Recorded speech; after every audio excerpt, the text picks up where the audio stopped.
Hey, welcome back, everybody, to another episode of the Nonprofit Show. I'm really excited to welcome back Adam Luecking, CEO of Clear Impact. Adam, you're one of those folks that created a hair on fire moment for me this year. When you said some things when we first had you on, and I was like, holy moly, you said things that I'd never heard before, but that were much needed in our sector. And so it's been really fun to get to know you and bring you back on and learn more about how we can be thinking about our work in the nonprofit sector.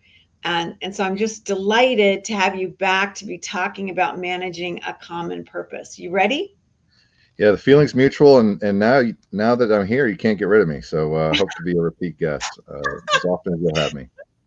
Well, it's really interesting because I think that a lot of folks, and there are times when I throw myself in this basket, you can talk a good game, but if you're not measuring it and if you're not really looking at some of these issues in a strategic way, it's all just talk. Yeah, exactly right. If you're working without even knowing whether you're making progress or achieving the impact you want to have, you could be doing the complete wrong things and thinking you're doing a great job. So Right. measurement's key to bringing, as I mentioned in previous shows, precision to your passion. Everyone on the show is passionate about something. Yeah. Unless you're measuring it, you really have no way of knowing whether or not you're achieving your passion. Right. And when you said that, it made the concept of tracking a lot less fearful for me, and I think for so many of our viewers. I think you took it away from the drudgery to necessity. And so today we're going to be talking about managing that common purpose and why we need to start there so that we can all be rowing in the same direction. And I think it's just a fascinating thing. Another thing that's fascinating is we have these amazing supporters that stand with us day in and day out. As we end the year, our very last show of 2024 will be our 1200th episode. And so these folks, for the most part, have been with us since we started. They include Bloomerang, American Nonprofit Academy, Staffing Boutique, Nonprofit Thought Leader, Fundraisers Friday, Your Part-Time Controller, Third Sector Company, and Clear Impact, our friends that uh, come to us with Adam Luecking. So, really exciting. Again, I'm Julia Patrick, CEO of the American Nonprofit Academy. I have this amazing cohort of co hosts, and they come to us from all over the country. They all serve in the nonprofit sector, but they do incredibly different things. And so, it's just been a pleasure this year to get them together and working with us on the nonprofit show. Okay, Adam Luecking, CEO, Clear Impact. Again, one of the guests that created a hair on fire moment for me, and that's always a good thing. You're also the author of Social Sector Hero, and that's where we got this notion of talking about where we should be starting and common purpose. And so, really quickly, how do we access this book? Yeah, so thank you again for having me on. Social Sector Hero: How Government and Philanthropy Can Fund for Impact. As a book I wrote almost a year and a half ago, maybe close to two at this point. And you can access it for free at www.socialsectorhero.com. You can also purchase it a hard copy or a soft copy, however you want to think about it, Yeah. at Amazon.com. So, but I think ultimately downloading the free version is the way to go because at the end of the day, you'll start to get other prompts and tips and resources from us on an ongoing basis to support you on your journey to create measurable impact, whether it's in your community or within your single organization. Yeah, I love it. I think it's very achievable. The book it's well written, and it also kind of lays out a path that you can jump into depending on where you are with your own organization. I think it's a great tool to share too, because some of these concepts will be logical, but maybe they've never been defined in front of a board or certain team members, and so I think it's not just a one and done. I think it's a tool that you can push out to members of your team and your board. And so I find a lot of value in it. And yeah, so good work Yeah, on that. it's a journey for sure, regardless of where you start. And at the end of the day, it's about just getting started, trying to implement these ideas.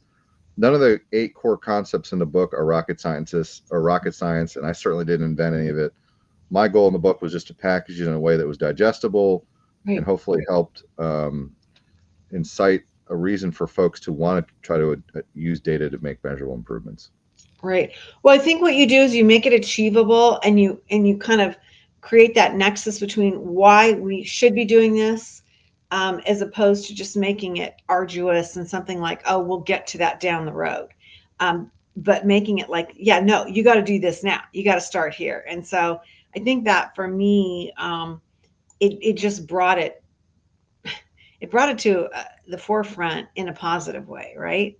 Yeah. And I think that's a cool thing. So let's talk about this concept of common purpose and what does it mean? I mean, don't we automatically all have common purpose? You'd think, right?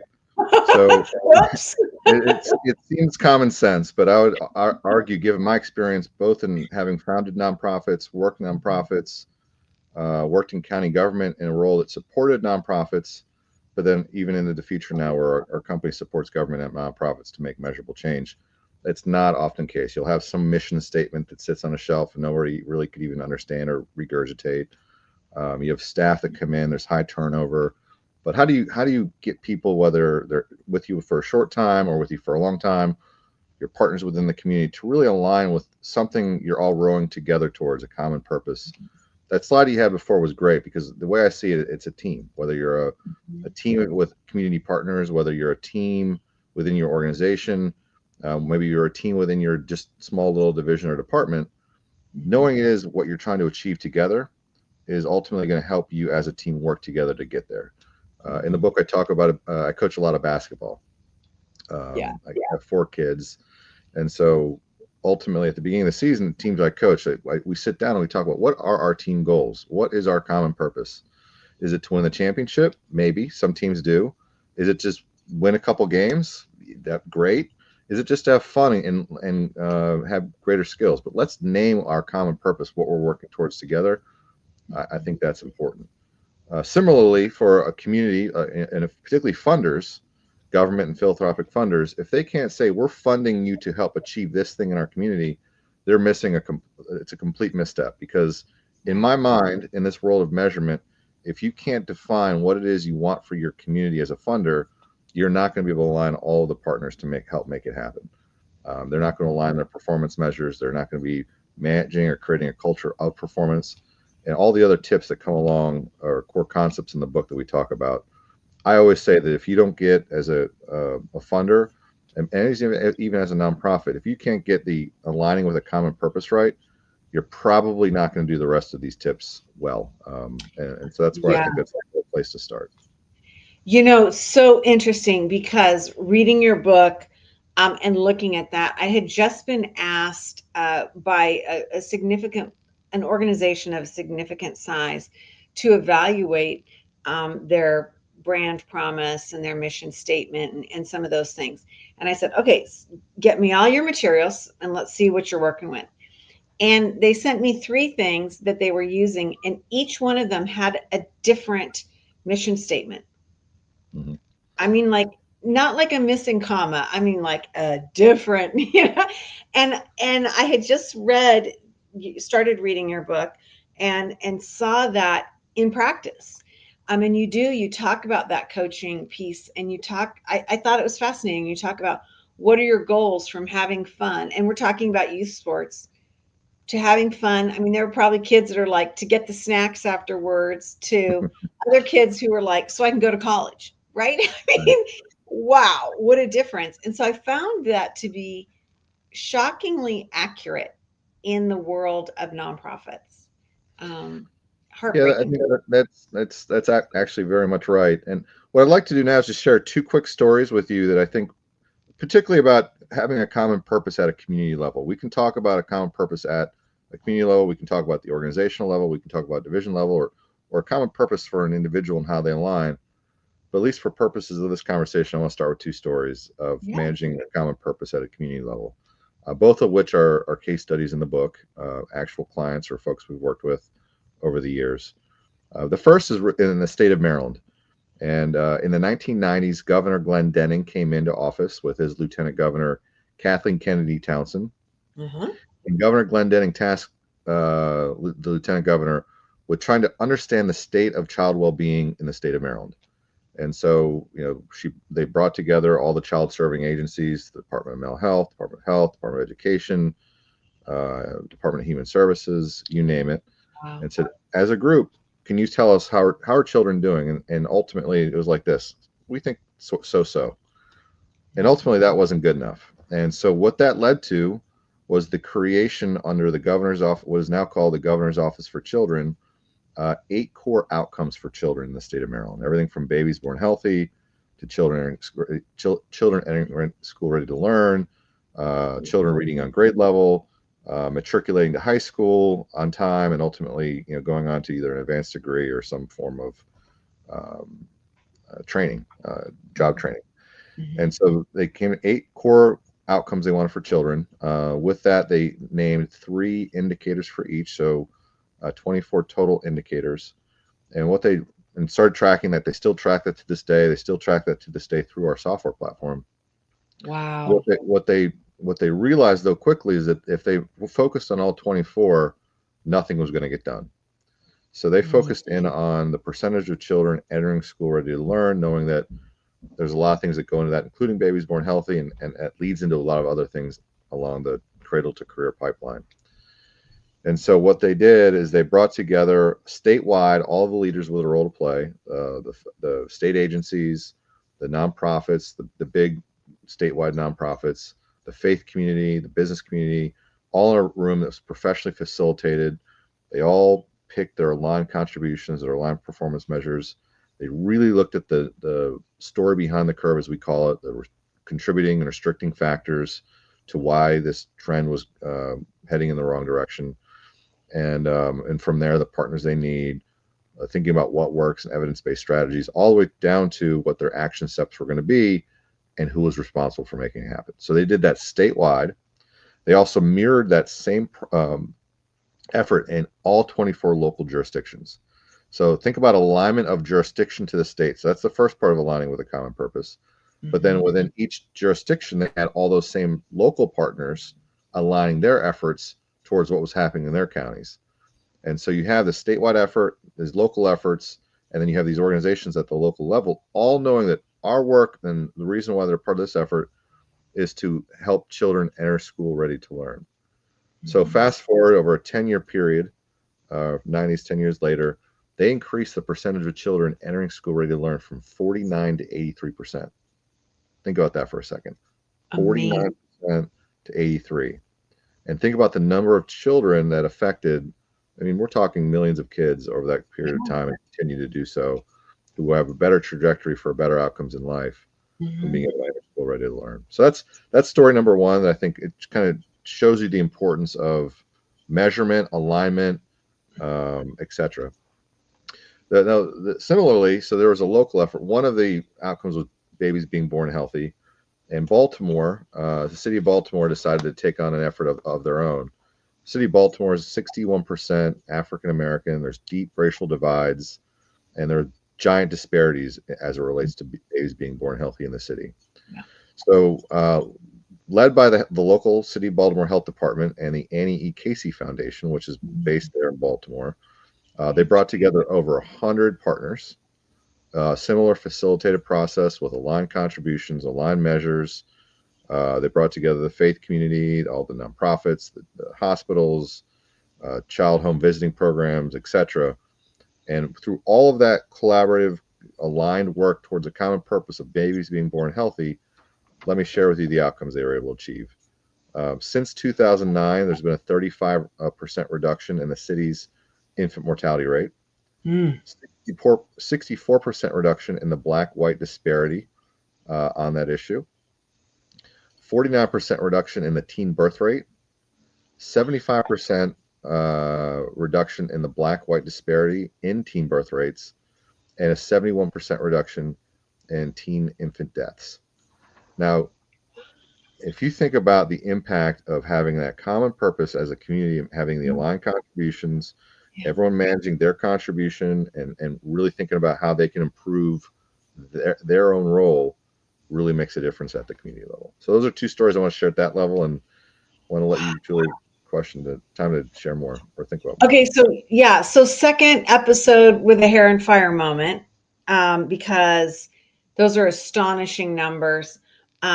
But what I want to get to is like, how do you make it work? Because we're not in one of the fascinating things I think, Adam, in the nonprofit sector is that we're not all kumbaya.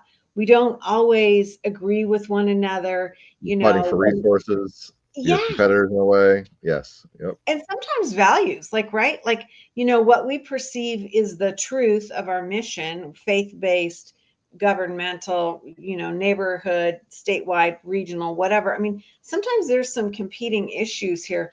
How Well, do you get well, everybody on board? it's the common purpose is bipartisan in nature, right? So you Okay. want, whether you're a Republican or a Democrat, you're Yeah. conservative or liberal, Right. um, religious or not, doesn't matter. Everyone wants babies to be born healthy. Everyone can agree to that, and that's the power of it, having a common purpose, which is a condition of well-being for children, adults, or families. No one will argue about the what. While what people argue about is the how.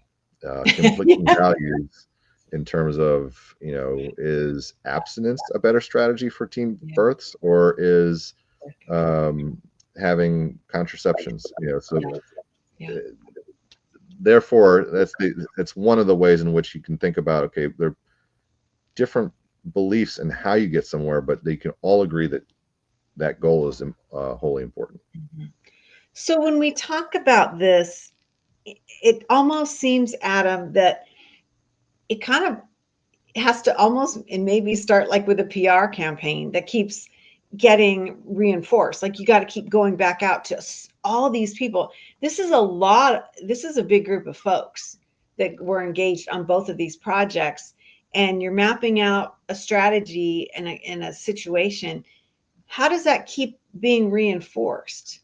Well, you come back. I mean, by coming back to that common purpose, people will want to participate in something they believe in, and then if Yeah. it's also resourced well, if it's facilitated professionally, oftentimes there's some sort of I wouldn't say payment, but they get something for participating, whether it be additional capacity building for data tools, or maybe it's capacity building for leadership development, whatever it might be. There's a reason to participate that's not just about that common purpose as well. Right. Yeah.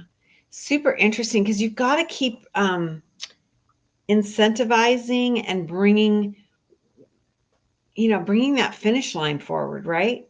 You can't run a race And if necessarily. people see progress, they're going to want. It's like trying to lose weight. If you get on the scale and you're making progress, you're like, let's go. Yeah, yeah. But if you're not making progress, or if you feel stuck, you might not come back and keep weighing yourself in, because you get frustrated. So you got to have those quick wins. You got to keep people excited. You got to have momentum. And similarly, it's we're talking right now about a community level effort, community level journey map, so to speak. But whether you're an individual person and trying to figure out how you align up to the bigger effort, or perhaps how you as an individual inspire your colleagues to want to align with that effort, Right. or you're a team within an organization, or you're the organization itself. I would say, just because a community or a funder hasn't said this is what we're working towards, I Mhm. think it's important for a single organization, all nonprofits, to say, you know what, our biggest goal here is to reduce the number of children in out-of-home care. We Mhm. want to make sure every child has either a positive role model or mentor. It's an important thing. We want to make sure all families are economically self-sufficient, and we want to increase the average wage of those in our job training programs, or the job placement rate, or those that Mhm. stay in their job for at least 6 months. But knowing measurably what it is that you want to accomplish Mhm. for your people that you serve, in terms of changes in attitudes, changes in behaviors, changes in skills, changes in knowledge, changes in circumstance. Having that and defining that for your organization, I think, is paramount to pretty much anything a leader, CEO of a nonprofit, or leaders of an organization can do. Okay, so get out, since you're a coach, get out your catcher's mitt, because I'm going to throw you a curveball here. Okay. If you feel like you don't know how or you can't measure something, should that not go onto your goal, your map? And that's a big I think question. You're going to that be like, "Whoops, this show's over." not being able to figure out how you help contribute to your client outcomes within, if you're a nonprofit, for example, is work avoidance. And it's really not that difficult. We have a very simple method of helping you define measures. I can get any person who maybe listen to this call to pick 3 to 5 performance measures within 1 hour. That method's within the book, so you can learn it for free. It's not rocket science. You think about how much you do, the number of people you serve, how well you do it, some sort of efficiency rate or attendance rate. But lastly, and most importantly, like I mentioned, is anyone better off from your service? And those are the changes in attitudes, behaviors, skills, knowledge, or circumstance. And I think that anyone can pick their performance measures or one single important performance measure. I think it's important for any person within any organization to have at least one measure that they're accountable for reporting on a consistent basis. I think that's what I learned from you from our last conversation. And I wish we had more time, but we were blowing through our time this morning. But I think one of the big things that you illuminated was don't overcomplicate and burden yourself with so many things that you're trying to track. If you can really focus in on one thing that is specific, then you're going to be successful. And I If you're thought that measuring was everything, if you're measuring everything, you're measuring nothing. So pick no more than 3 to 5. yeah. One at the very minimum, but I think just get started, and you're not going to have it right the first time when you get going. Pick 1, 2, 3, work on it. Maybe it's not the right measure, and evolve, get better, figure out what it is you're trying to achieve and how you're going to measure it. I think that's So great. we talk about measuring and we talk about understanding success, and for a lot of organizations, unfortunately, this is going to be somewhat of a new thing. That the nonprofit sector has not leaned into understanding this. Really quickly, with clear impact, you have a platform that allows people to put forth this in a system where you can track it, correct? Yeah, we actually have 2 data systems. One is called Clear Impact Scorecard, which is a really a dashboard tool where you track those population level indicators for a community and or your performance measures for your program or multiple programs all in one unified data system. I think that's important, particularly for a community effort where you're all working together. Having a way of measuring in a common way and thinking about data in the same way, I think, is important. And then we have a second product, a companion product, which is about collecting the data at the point of service. So knowing whether Billy, Johnny, or Joe, or Jill, or whoever, how they're progressing on their individual outcomes. That's Clear Impact Compile. It's a case management or data collection tool. Wow. Together, we sell those 2 tools as a Clear Impact Suite or Unlimited Suite, where it's a complete end-to-end data collection to performance reporting platform. Okay, because this is a personal question for my own well-being. Um, is is this product something that somebody could do their own personal tracking of their own personal performance that they want to do? Maybe like, Absolutely. okay, And we have a free trial version too. So any individual person or organization can track up to 10 metrics for free forever. okay, We okay. also have up to a certain amount, I think maybe 100 or 200, I can't remember, participant records that you can start to track as well. It's a way of learning the product, learning the tools, etc. Cool. But yeah, I think that ultimately just getting in there, trying to improve your own performance. Maybe you want to stand out against your colleagues, or maybe Yeah, you want your team to stand out against the whole organization. I think it's right. important to try to create a center of excellence. And ultimately, if you're leading in a certain way and you're creating measurable impact, I think others will follow. Well, the reason why I asked that, because this is the end of the end of the year where a lot of people are finishing up their goals or looking towards the new year. And sometimes they realize that maybe their team or their organization hasn't bought into the process. And yet they feel compelled to, do their own thing and at least start measuring your own thing. So I thought that was kind of the genesis of my question. Um, I could talk to you for so much, for so long, because you say things all the time that like turn on the light switch. But I don't want to end our time together without talking about the social sector hero of the year. This coincides with your book. Yep. Talk to us about this award because this is super fun and really cool. Yeah, so we've been thinking about how do we keep momentum going on a book. You launch it. I've done a book tour. I've spoken 5 countries, I think 30 different cities, done a lot of virtual stuff. But how do we keep progress and people learning about it, wanting to implement the ideas that I think are so important to the children, communities, and children, families, and communities that we all are serving? Yeah. And so we came up with this idea of the Social Sector Hero of the Year award. Information on the award as well as the book that you can download for free can be found at socialsectorhero.com website. But the idea was to inspire leaders, whether they've really read the whole book or maybe a section or really want to align with one of the 8 core concepts. Really simple to apply. It's like 3 or 4 different questions laying out what you've been doing as it relates to this one of the 8 core goals, why you think you're worthy, and did you actually create some sort of measurable improvement doing it. And so I think we've gotten close to 50 nominations already. We want to get as many as we can. We want you to download the book, learn more. And with it comes a $20,000 plus prize package, which includes a $5,000 cash prize, use of our both software products, Clear Impact Scorecard and Clear Impact Compile for a year, and 3 results-based accountability professional certification. So that's really a way to virtually build your skills, have a certification you can put on your resume. Wow. It's not didactic, it's more engaging in nature. You have to pass quizzes, you have to pass a test, you have to present these core ideas back to us in a half an hour or less, so proving that you can share with your colleagues and do that. And then also have an applied turn the curve plan where you've taken some data element and created a plan to improve it. So that's super cool. That's part of what that is. And together, we think those are some nice pieces that hopefully inspire folks to at least take that first step to embrace some of these ideas. Right. Well, and as the logo, portrays, somebody taking their flag, their flag with their mission on it, and they've climbed that summit and they've stuck it in the peak, and they're like, "This is what we're going to do. We're going to really be heroic and brave." Before we let you go, how are we going to learn about who the winner is? All right. Well, last time I was here, we committed to being on your show to announce the winner.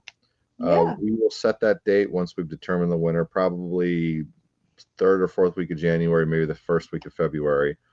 But our goal is to get people excited about it and ultimately come here to learn who won. Yeah, super exciting. I love this. I always love chatting with you because I think you're calm and you're precise, and you make this process that creates so much fear and anxiety in our sector pretty achievable, right? And I say that because I feel like, unfortunately, this is a new path for so many organizations that funders and contractors are actually forcing them to report and be more specific on their metrics. And moving aside that passion, moving aside that the emotional side, and really becoming more specific is one of the huge trends that we've been seeing. And so this has been a really amazing, relationship and conversation to have with you, because this is where we need to be. It's not going away. I couldn't agree more that the whole industry is shifting towards measurement, and funders are expecting it more and more, and either going to get on board or you're going to be left behind. And hopefully the tips and tricks that we offer in the book give you a common sense and accessible way to just get started from where you're at. Right. I love it. Well, Adam Luecking, just amazing. He's the CEO and co-founder of Clear Impact. Go to clearimpact.com. You can learn all about this, the work that Adam and his team does. You can find the book. You can find more about this amazing social sector hero award, and really kind of retool your brain and how you're thinking about these things, because it's of critical importance as you move forward, and this is the right time of year to do it as well. I want to make sure that I give a shout out to the amazing sponsors that support us day in and day out, and they're supporting you in the nonprofit sector as well. They include Bloomerang, American Nonprofit Academy, Staffing Boutique, Nonprofit Thought Leader, Fundraisers Friday, Your Part-Time Controller, Third Sector Company, and Clear Impact. These are the folks that join us day in and day out.